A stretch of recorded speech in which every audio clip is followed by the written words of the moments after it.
Karimata adalah sebuah kuil yang terletak di Deshnok, Rajasthan, India yang dihuni oleh ribuan tikus. Kuil ini merupakan rumah bagi lebih dari 25.000 tikus.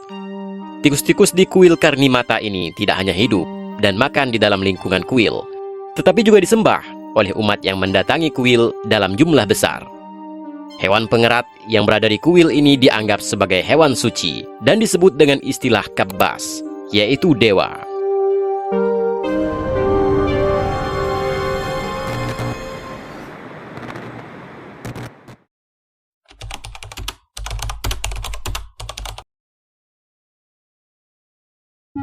Banyak orang di seluruh penjuru India melakukan perjalanan jauh untuk memberikan penghormatan. Karena populasinya yang sangat banyak, pengunjung dapat menjumpai tikus di berbagai bagian dalam kuil ini, mulai dari gagang pintu, pemanggang, hingga tepian di sekitar konstruksi marmer.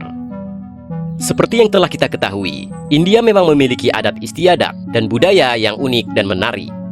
Keyakinan bahwa Tuhan ada dalam segala hal adalah aspek yang mendasar dari banyak tradisi keagamaan di India, seperti halnya yang terlihat paling jelas di kuil Karimata ini. Terletak di kota Gurun Deshnok, negara bagian Rajasthan, kuil Karimata menampung lebih dari 25.000 tikus. Alih-alih dianggap sebagai hama, makhluk-makhluk kecil ini justru dihormati sebagai makhluk suci yang melambangkan keilahian. Asal-usul kuil Karimata berakar pada kehidupan Karimata itu sendiri, yaitu seorang wanita terhormat dari klan Charan. Ia tinggal di Rajasthan selama abad ke-14 hingga ke-16. Dianggap sebagai reinkarnasi Durga, dewi kekuasaan dan kemenangan Hindu. Karimata melakukan banyak keajaiban. Misalnya, ia membangkitkan kembali anak tirinya, yaitu Laksman, yang menemui ajalnya saat meminum air dari danau Kapil. Legenda mengatakan bahwa Karimata memohon kepada Yama, yaitu dewa kematian, untuk memulihkan kembali kehidupan Laksman. Awalnya sang dewa menolak, tapi akhirnya Yama tergerak oleh karena pengabdiannya yang tak tergoyahkan. Dalam peristiwa yang luar biasa itu, Laksman dan pengikut klan Charan lainnya bereinkarnasi menjadi tikus oleh sang dewa. Selanjutnya, Yama memutuskan bahwa kerabat Karimata akan menjadi siklus inkarnasi tikus sebelum mencapai kelahiran kembali sebagai manusia. Peristiwa ini memperkuat reputasi ilahi Karimata. Para pengikutnya sangat percaya pada pengaruh perlindungan yang berkelanjutan. Saat ini, Kabba atau tikus diyakini sebagai reinkarnasi anggota klan Karimata. Dengan bebasnya, para tikus-tikus itu berkeliaran di halaman kuil. Bahkan ketika wabah penyakit tikus paling parah terjadi, tikus-tikus di kuil ini tidak tersentuh. Konon, meskipun mereka bebas keluar, tikus-tikus tersebut tidak pernah keluar dari area kuil.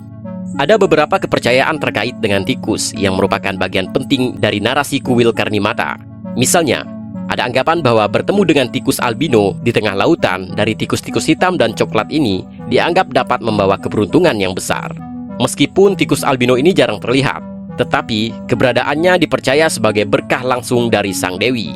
Menemukan tikus albino dipercaya dapat menjanjikan nasib baik dan perubahan positif dalam kehidupan seseorang. Para penganutnya juga percaya bahwa jika Kabba atau tikus-tikus ini melintasi kaki seseorang, itu juga akan menandakan keberuntungan. Tapi bila seekor tikus terbunuh secara tidak sengaja, maka tikus tersebut harus diganti dengan tikus yang terbuat dari perak atau emas murni. Hal ini dilakukan sebagai tindakan penebus dosa. Praktik ini menggarisbawahi rasa hormat yang mendalam terhadap populasi hewan pengerat di kuil tersebut. Dalam agama Hindu, tikus memiliki simbolisme yang unik sebagai vahana atau gunung, yaitu dewa Ganesha yang berkepala gajah. Simbol ini menandakan kemampuan dewa untuk melakukan rintangan apapun dalam ukuran apapun. Simbolisme ini selaras dengan penghormatan terhadap tikus di kuil Karimata. Tikus itu juga dipandang sebagai perantara antara penyembah dan dewa. Di kuil ini, para pendeta taat melakukan arti, yaitu doa seremonial di pagi dan sore hari. Mereka mempersembahkan prasad, yaitu persembahan makanan yang disiapkan dengan baik. Pada saat yang sama, sekelompok musisi berdedikasi memenuhi udara dengan bajan, yaitu lagu kebaktian yang dimainkan pada instrumen rakyat seperti dolak dan harmonium. Sedangkan masyarakat biasa akan menunjukkan pengabdiannya kepada Karimata dengan mempersembahkan susu, permen, dan biji-bijian kepada tikus. Struktur kuil merupakan perpaduan gaya Rajputana dan Mughal. Keindahan kuil ini menjadi bukti warisan arsitektur Rajasthan yang kaya. Ketika memasuki kuil, terdapat halaman menawan yang dikelilingi oleh kuil-kuil kecil dan tempat suci utama. Kuil-kuil tersebut diyakini dibangun pada abad ke-15 sebagai penghormatan kepada Karni Mata.